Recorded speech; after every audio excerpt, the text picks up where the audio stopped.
मतलब आज Republican party के राज्य कमेटी जिला प्रमुखों की मीटिंग आज यहाँ हुई और हम लोगों ने तय किया है कि भाई जो नगर पालिका का नगर परिषद का जो चुनाव है, उसके बाद होने वाला जिला परिषद पंचायत समिति का चुनाव है और उसके बाद होने वाला महानगर पालिका का जो चुनाव है, उसमें रिपब्लिकन पार्टी अपने कैंडिडेट खड़ी करेगी।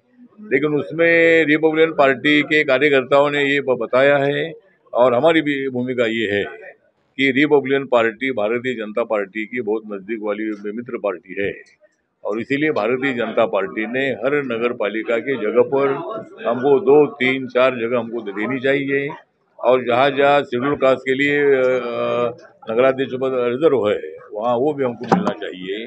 इसी तरह की मांग, इसी तरह की सूचना कार्यकर्ताओं ने की है और मुझे पूरा विश्वास है कि रिपब्लिकन पार्टी का अलायंस बीजेपी के साथ होगा और बीजेपी हर जगह पर हमको सीटें देगी, ऐसा हमको पूरा विश्वास है। और अगर कुछ जगह पर अगर सीटें नहीं मिलती है तो वहाँ अपने बलबूते पर चुनाव लड़ने का भी हमने विचार किया है। लेकिन हमारी पार्टी तो छोटी पार्टी है, प्रभाग पद्धति के कारण हमको हमारे कैंडिडेट चुनकर लाना बहुत बड़ा मुश्किल होता है। जब एक वार्ड की सिस्टम थी तब हम हमारे लोग चुनकर लाते थे, लेकिन अभी 3-4 का प्रभाग होता है, इसीलिए हमारी पार्टी को अकेले को लड़कर चुनकर आना मुश्किल है। इसीलिए अलायंस होना बहुत बड़ा जरूरी है। लेकिन अगर जगह नहीं छूटती है तो फिर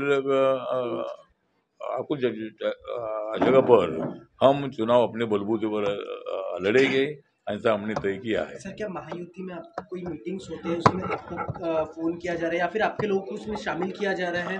नहीं, मुझे लगता है कि महायुति जो है, महायुति आज तो महायुति बीजेपी और शिवसेना और राष्ट्रवादी कांग्रेस, ये 3 लोगों की महायुति है, ऐसा वो बोलते हैं। वो कोई रिपब्लिकन पार्टी को निमंत्रण भी नहीं देते हैं, रिपब्लिकन पार्टी को मतलब कोई उसमें हमारा नाम भी नहीं लेते हैं। लेकिन हम एनडीए में हैं, नरेंद्र मोदी जी के साथ हम दिल्ली में हैं या महाराष्ट्र में यहाँ देवेंद्र फडणवीस जी के साथ हम हैं। तो रिपब्लिकन पार्टी की तरफ थोड़ा ध्यान भी देना चाहिए, क्योंकि रिपब्लिकन पार्टी पर पुराना मित्र है बीजेपी का।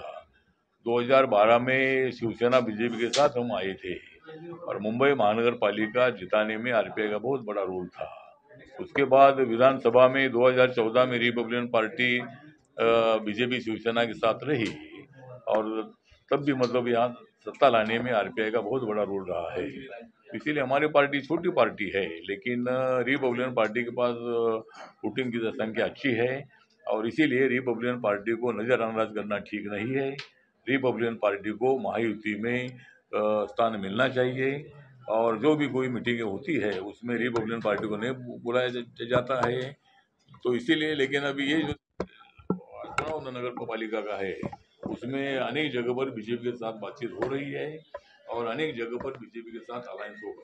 अगर भाजपा कोई जगह नहीं देती है तो क्या विरोधी दल के नेता जो उद्धव ठाकरे शरद पवार की पार्टी हो या अन्य दलों के साथ जाने का कोई निर्णय आपके माध्यम से अब तक लिया गया? नहीं, ऐसा निर्णय कोई नहीं होगा। मतलब हमारा जो महाविकास आघाड़ी जो है, महाविकास आघाड़ी के किसी भी पार्टी के साथ जाने का हमारा कोई विचार नहीं है। हम महायुति के साथ ही रहेंगे, बीजेपी के साथ ही रहेंगे, शिवसेना राष्ट्रवादी कांग्रेस के साथ ही रहेंगे और हम महायुति के साथ ही रहेंगे। सर, कल बिहार में चुनाव है, चुनाव का रिजल्ट आने वाला है। एग्जिट पोल साफ नतीजे देते हैं कि एनडीए की सरकार बन रही है। आपको क्या लगता है, क्या किसकी सरकार बनने जा रही है बिहार में? लगता है कि जो कल वोटिंग हो चुका है और अभी कल मतलब रुझान है, कल काउंटिंग है, जो एग्जिट पोल की रिपोर्ट आई उसके मुताबिक एनडीए को भारी बहुमत वहाँ मिलने वाला है और वहाँ मतलब माननीय नरेंद्र मोदी जी ने आश्वासित किया है और हर सभा में बताया है कि भाई हमारी एनडीए की सरकार आती है तो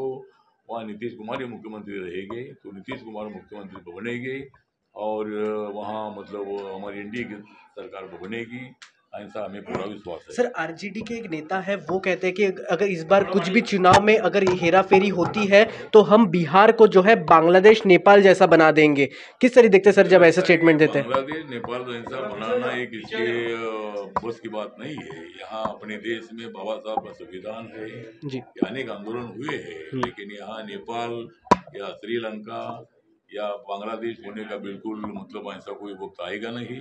यहाँ की लॉ एंड ऑर्डर की स्थिति मेंटेन करने की बहुत बड़ी ताकत पुलिस में है, जो सिक्योरिटी में है, वैसा कुछ यहाँ होने वाला बिल्कुल नहीं है। अगर इसी तरह की बात जो करते हैं ये अपने देश के दुश्मन है, और ऐसा बांग्लादेश ऐसा कुछ नहीं हो सकता है। जब तुम्हारी सत्ता आती है तो तब सब ठीक रहता है, वोट चोरी नहीं होता है, लेकिन जब हमारी सरकार आती है तो वोट चोरी होता है। इसी तरह का आरोप लगाना ठीक नहीं है, और अपने देश का कभी भी बांग्लादेश या श्रीलंका या नेपाल बिल्कुल नहीं हो सकता है। अपने देश का लोकतंत्र इतना मजबूत है, और इसीलिए इसी तरह की बातें करना ये अपने संविधान के विरोध में है। जिस तरह से पुलिस